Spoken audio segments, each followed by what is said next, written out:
Report వద్దు, మా భూములు మాకు ఇవ్వాలి అని చెప్పి ఉండాలి అని చెప్పి మీరు ఖచ్చితంగా దాని మీద పోరాటం చేయదలుచుకున్నారా? ఇది 100% సార్ మేము చెప్తున్నాము. మేము పార్టీలకి అతీతంగా మేమైతే గ్రామాల వారీగా మేము ఒక తీర్మానం అనేది ఈ వారం రోజుల నుంచి ప్రయత్నాలు అయితే జరుగుతున్నాయి. ఆ ప్రయత్నాలు ఫలిస్తున్నాయి.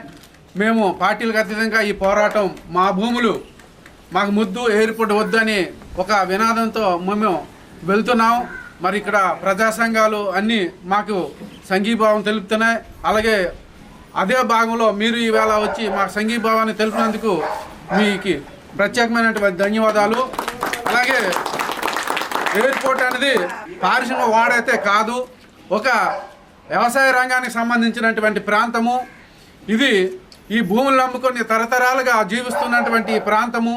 వీటి మీద పెద్దందారులు కొంతమంది కొనేసి చిన్న భిన్నం చేయడానికి చేస్తున్నటువంటిది కుట్రలో ఒక భాగము. ఎయిర్పోర్ట్ అంటే ఈవేళ ప్రపంచ దేశాల్లో 200, 350, 400 పరిధిలో ఉన్నటువంటి ఎయిర్పోర్ట్లు ఈవేళ 1400, సుమారు 1400 నెపంతో ఇది మనము డిజిటల్ సర్వీస్ చేయడం జరిగింది. ఈ డిజిటల్ సర్వీలో సడన్గా మాకు వచ్చినటువంటి వార్తలు మేము దిగ్బంధానికి గురైనాము. దీన్ని మేము వ్యతిరేకిస్తున్నాము. ఇక్కడ కట్టుకోవాలంటే ఫారెస్ట్ ల్యాండ్ సుమారుగా 500 ఎకరాలు ఉంది. సుమారుగా 500-600 ఎకరాలు ఉంది. ఇక్కడ ఇది ఉంది, కొండ ప్రాంతం ఉంది. సుమారు డీ పట్టతో అది ఒక సుమారు 95 ఎకరాలు సుమారు ఎంత ఉంది. ఆ ప్రాంతంలో కట్టుకున్నామనండి. మా భూముల మీదకి వీళ్ళు ఎందుకు వస్తున్నారు? ఈ రైతుల తాలూకా బతుకులు ఎందుకు చిన్న భిన్నం చేస్తున్నారు? తిత్లీ 2018లో వచ్చి మొత్తం నాశనం అయిపోయింది మొత్తం రైతాంగం. వాటి మీద కూడా ఒక 7,000 మందికి జనాభాకి అయితే ఇంతవరకు కూడా పరిహారం అనేది అందలేదు, రూపాయి కూడా అందలేదు. అది ఆలోచించకుండా ఇవాళ ఏంటంటే ఎయిర్పోర్ట్తో విధ్వంసాన్ని సృష్టించడానికి పాలక వర్గాలు ఇది మేమైతే ముక్కుసూటిగా ఆలోచనతో మేము ఖండిస్తున్నాము. ఇది మేము వ్యతిరేకిస్తున్నాము.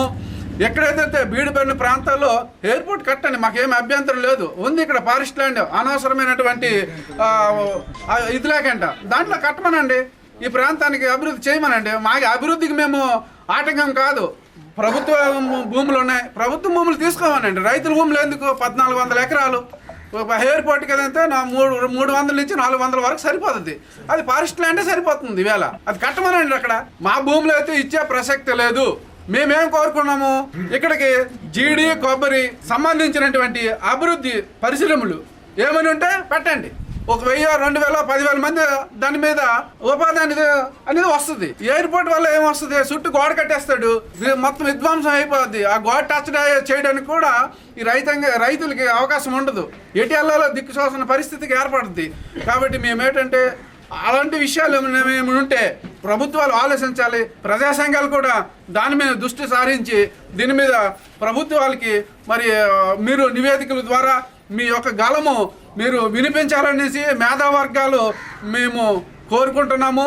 మా యందు కరికరించి మాకు సపోర్టెడ్గా అన్ని వేళలా మీరు ఉంటారని ప్రజల తరపున, ఈ రైతాంగం తరపున మీకు ప్రార్థిస్తున్నాము.